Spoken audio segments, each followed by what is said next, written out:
Kitab Duratul Iman. Masih lagi rukun yang rukun yang kelima. Sikit. Okay, semalam kita dah baca di akhirat besok, di pada masa ada tiga golongan yang besar. Yang pertama, golongan yang melintah titian sirat sepantas kilat. Maksudnya tidak ada azab, maksudnya dia tak duduk di pada masa tu. Dia melintah titian sirat sepantas kilat, masuk dalam surga terus. Satu kelompok. Dan Nabi kata 70,000 daripada kalangan umatku akan masuk surga sepantas kilat, melintah titian sirat sepantas kilat, masuk dalam surga. Dalam riwayat lain sebut setiap satu daripada 70,000 orang tu akan syafaat 70,000 orang lagi. Mudah-mudahan kita akan masukkan dalam kalangan orang yang melintas titian sirat sepantas kilat. Dia pun tak tahu macam mana rupa, yang dia tahu zoom sepantas sesudah masuk. Itu satu golongan. Satu lagi golongan yang dihisap dengan hisap yang mudah. Ini pun ahli syurga lah, tapi cuma dia duduk di masa tu. Kita baca semalam tu kan, walaupun malaikat, Allah perintahkan orang malaikat buka catatan amal simpulan-simpulan ni. Malaikat pun buka. Betul Allah kata, aku akan hisap kamu dengan hisap yang mudah. Segala dosa kamu yang mana kamu buat dulu, aku ampun dosa. Maksudnya Allah lebih kurang walaupun kita ada dosa. Pertama dia tak ada hisap. Dia tak ada hisap, dia terus pergi. Ini dia duduk di pada masyar. Dia duduk di depan dibicarakan juga, tapi Allah pandang dengan pandangan mudah. Aku berlebih kurang pada kamu hari inilah, hisab yang yasir, mudah. Air semua lepas ke? Air semua yang dihisap dengan mudah ni. Ini masuk surga. Ini masuk surga. Dia dapat catatan amal daripada tangan kanan. Maksudnya tangan kanan kita yang pergi, bukan maksud kita boleh pergi tangan kiri, tangan kanan, bukan. Kalau tangan kanan kita tu je boleh gerak, tangan kiri tak boleh. Kalau kita orang yang jenis ahli neraka, tangan kiri tu je boleh pergi, tangan kanan ada datang pada belakang tu. Tu tanda ahli neraka lah. Kiri, belakang, yang datang daripada kanan. Kita ambil catatan amal tangan kanan tu, hisab banyak surah, masuk surga. Dan satu golongan lagi hisab yang susah lah. Ini memang confirm masuk neraka. Walaupun dia ada iman sekalipun, dia dihisab dengan teliti detail. Ini memang masuk neraka. Kalau Allah hisab kita dengan teliti, memang kita confirm banyak salah. Tak ada satu manusia boleh pergi pada Allah perfect 100%, tak ada. Melainkan Allah mudahkan dia ataupun Allah susah dia. Okay, itu tiga golongan di mahsyar. Okay, sambung.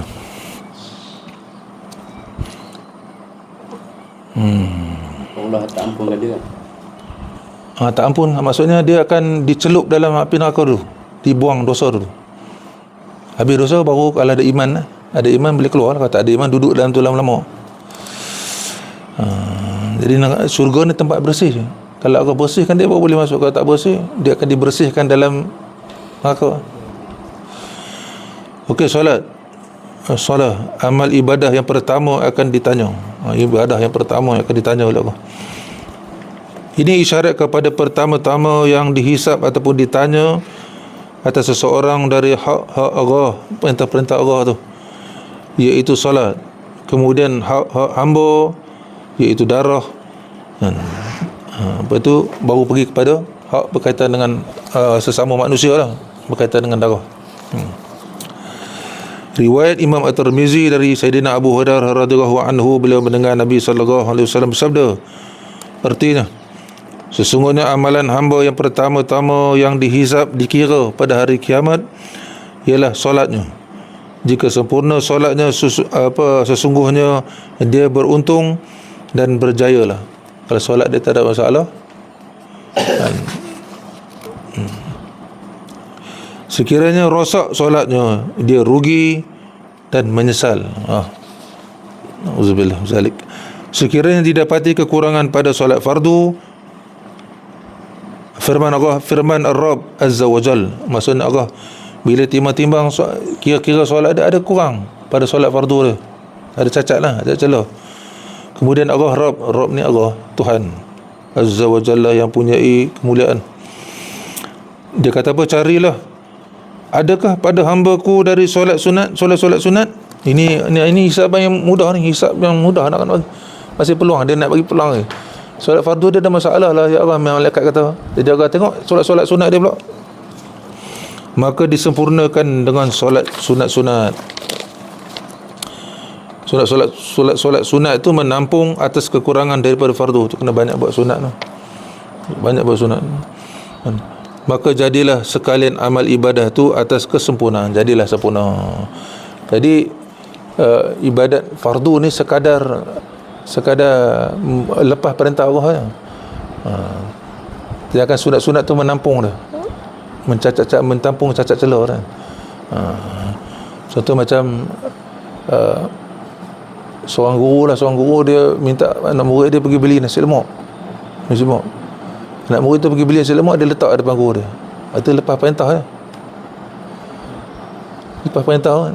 Tapi ada satu lagi anak murid, dia bukan kata tolong pergi beli nasi lemak untuk saya. Dia pun pergi beli nasi lemak. Dia ambil nasi lemak, dia letak depan guru dia. Lepas tu dia ambil sudu, ataupun dia ambil pinggan alas, ataupun dia pergi bancuk air lagi tambah. Itu semua sunat-sunat lakukan. Seronok lah apa. Kan suka kita. Ni kita suruh anak kita pergi semak, nasi lemak, dia tak ya ni nasi lemak.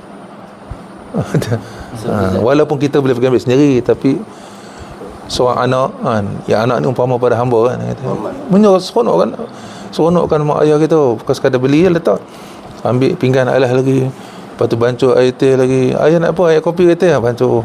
Lepas tu ambil sudu lagi. Itu semua umpama ibadat menggembirakan. Ibadat sunat ni menggembirakan Allah. Aku suka pada kita, insya-Allah kita boleh. Jangan ada riak ujuk semua aja. Boleh lah. Okey, jadi ibadat sunat tu menampung ibadat fardu yang mana ada cacat celah lah. Maka jadi sekalian amal ibadahnya atas kesempurnaan. Jadi sempurnalah.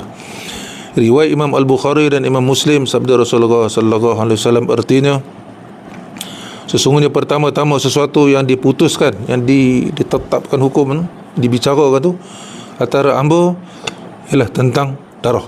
Selepas solat tu, selepas solat datang darah pula berkait dengan darah-darah. Ini isyarat juga kepada dosa yang tidak diampuni, iaitu syirik. Kerana firman Allah Subhanahu Wa Taala, isyarat maksudnya berkait dengan darah ni, maksud dia berkait dengan syirik kepada Allah. Macam jadi darah tu berkait dengan syirik. Nanti kita tengok. Okey. Maksudnya sesungguhnya Allah Subhanahu Wa Taala tidak akan mengampuni dosa syirik. Innallaha la yaghfiru ay yushraka bihi. Sesungguhnya Allah tidak akan ampunkan dosa mereka yang syirik dengan dia. Wa yaghfiru ma duna zalika liman yasha, dan Allah boleh ampun segala dosa yang lain. Boleh. Lebih kurang, tapi syirik tak boleh. Mati dalam keadaan syirik ni, sebelum mati kena bertaubat pada Allah. Maksudnya mati dalam keadaan bawa dosa syirik ni, Allah tak akan ampun. Dalil di ayat ni. Dosa lain boleh Allah lebih kurang tapi syirik ni Allah tak boleh lebih kurang. Wa may yusyrik billah, dan siapa-siapa yang mensyirikkan Allah faqad iftara ithman 'azima. Maka maksud kalau dia mati dalam keadaan bawa syirik kepada Allah tu, maksud dia demi sungguh dia telah melakukan dosa yang amat besar di sisi Allah, besar sungguh. Ini dosa syirik tu Tuhan boleh ampuni. Tak boleh. Dalil dia ni, innallaha la yaghfiru. Ampun sebelum kita mati lah. Boleh. Apa dosa boleh, tak masalah. Jangan bawa mati syirik ni. Dosa-dosa lain ke atas rahmat Allah boleh lagi Allah ampun. Boleh lagi. Kau boleh isap dengan mudah, kau akan batalkan kau. Katanya syirik yang tak diampuni oleh Allah. Dengan syafaat Nabi boleh, tapi syirik Nabi pun tak boleh syafaat. Kalau dia bawa matilah, Nabi pun tak boleh syafaat dia. Dalil dari Quran. Tadi kata tu kalau selagi sebelum dia meninggal boleh tobat. Boleh. Okay. Isunya dia tak sadar pun yang dia tu buat syirik. Itu yang bahaya. Macam mana cara kaedah untuk, maksudnya dia bawa sampai mati ya? Ya, maksudnya dia bawa sampai mati. Tapi di sini ada kaedah pengampunan tadi kan. Maknanya sebelum meninggal dia tobat, insya-Allah Allah ampun. Isunya sekarang ni dia tak sadar pun yang dia ni buat syirik. Itu yang bahaya. Sebab dia tak belajar kan. Ya. Macam mana kaedah Tu kata orang kita belajar akidah ni untuk tahu perkara-perkara yang boleh batalkan iman. perkara-perkara yang boleh buat kita syirik. Jadi kita boleh jauh, ada sepadan, kita tahu buat, kita boleh buat sepadan lah. Tapi kalau kita jahil, itu fitnah hidup tu. Minta kita jauh daripada fitnah hidup ni jahil.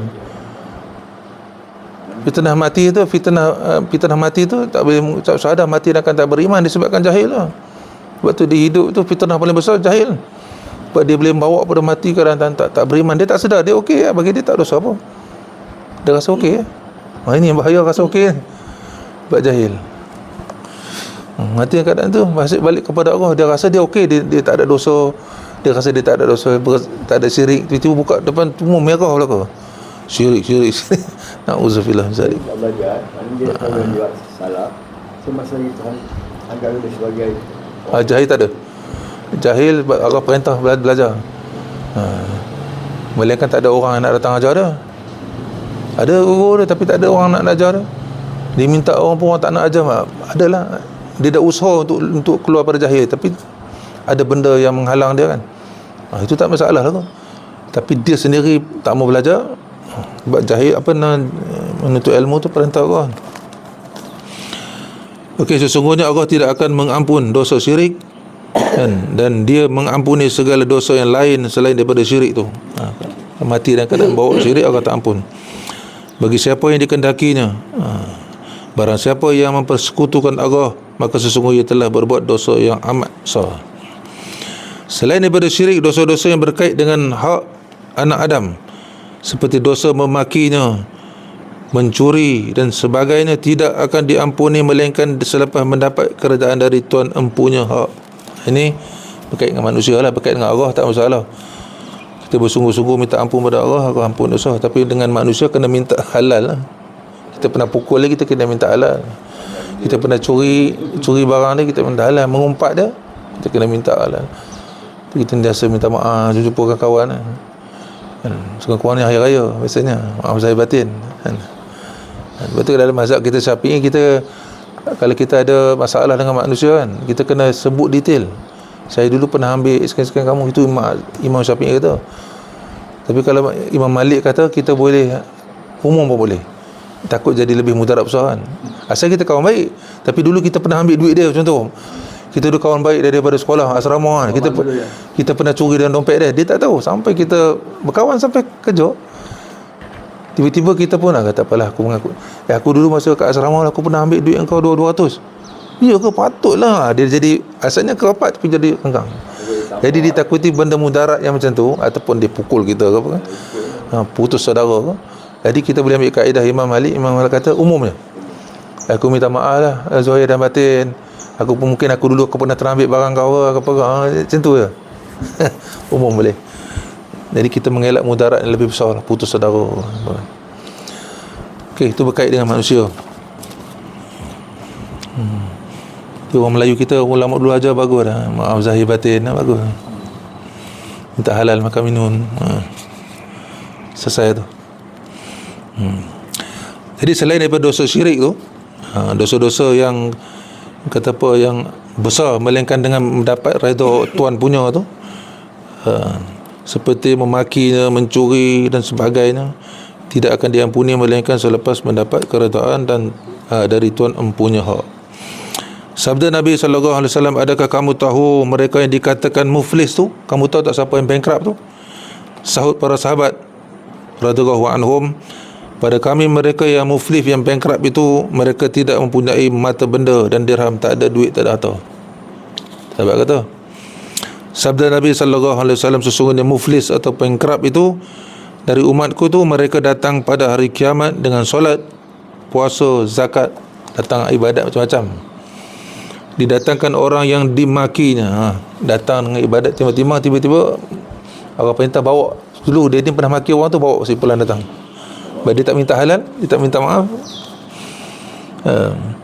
Orang yang dituduhnya, orang yang harta yang dimakannya, dan orang yang darahnya ditumpahkan, bunuh dia ke, pernah bunuh dia, dan orang yang pukul dengan pukulan, pernah pukul orang tu, maka diberi pahala kebaikannya kepada hak-hak mereka ini sampai habis segala pahala kebaikannya sebelum selesai hak-hak yang dituntut. Kalau ni ganti dengan pahala di akhirat, tak ada ganti dah, tak ada ganti duit apa, tak ada ganti ni dah. pahala kita dia bagi pada dia. Datang kau contohlah, pahala kita ada 5. Datang satu orang yang kita buat, kita pernah maki dia, pahala kita bagi kat dia, dosa dia bagi kita. Dia tinggal 4 lah. Lepas tu sampai habis. Kalau ada lah, kalau mungkin ada, kalau baki lagi ada lah, kalau tak ada habis. Mana datang dosa dia bagi kita, sebab kita bagi pahala, kita masalah dia, pahala kita akan diambil. Kalau kita buat jahat ke orang, Tapi dosa dia datang kita. Dia tu maksudnya bila kita dah tak ada pahala, dosa lah kan. Kalau tak bagi pun habis lah. kita tanggung dosa dia pula. Okey. Maka segala dosa dan hak-hak yang menuntut diberi kepada yang dituntut, dosa dia bagi kita. Bahaya. Tukar, batal. Pahala kita bagi dia, dosa dia bagi kita. Free dapat pahala. Akhirnya dicampakkan dia yang dituntut tu, kita ni, ke dalam neraka. Ada tak ada pahala dah, habis semua dosa belaka. Dah terbalik lah. Dosa kita pun dah ada, dah siap ada. Tambah lagi. Pahala yang ada pula bagi kat orang tu, dosa dia datang kita, habis. Auzubillah min. Kita bagi dulu yang Okey. menaik kita. Setakat tu lah. Gambaran menerima suratan amalan. Sebab tu kat dunia kena buat baik lah. Baik, minta maaf pada orang, taubat pada orang.